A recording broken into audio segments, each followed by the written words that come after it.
Well, some people in Portland are organizing to protest what's really becoming a national movement, the building of what are called micro apartments. They're very small, usually about 300 square feet of living space, even smaller. Many include shared kitchens and shared bathrooms. And tonight, some local people say they don't want these micro apartments in their neighborhood. I think they should just call them dorm rooms. Yeah, they're not That's much pretty bigger much than what this they desk look here. like. Yeah. Developers are planning one of those new micro apartment buildings at 1525 Northeast 41st, right there in the Hollywood district.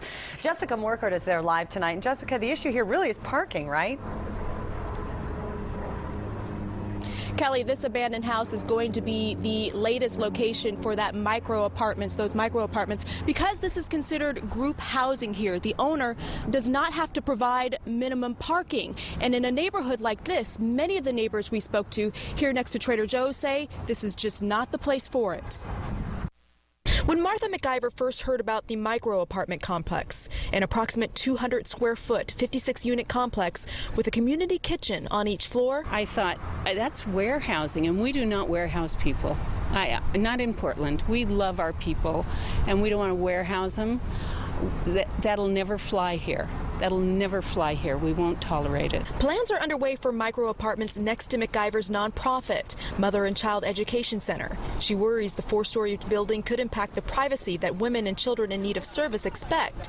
She and her neighbors also share a more general safety concern. I'm concerned about parking and traffic both in the long run, but also during construction. It will be horrific.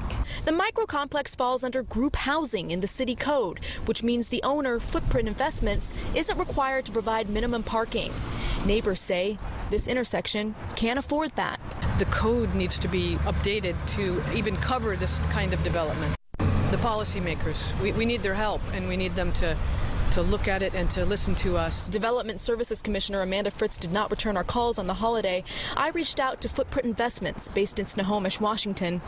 A spokesperson says micro apartment tenants in cities like San Francisco, Seattle, and in Portland's Pearl District, where there are already micro apartments, are pleased.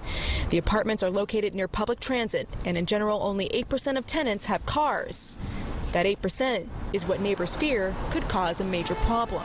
Mary Catherine's up here had to close because there's nowhere to park.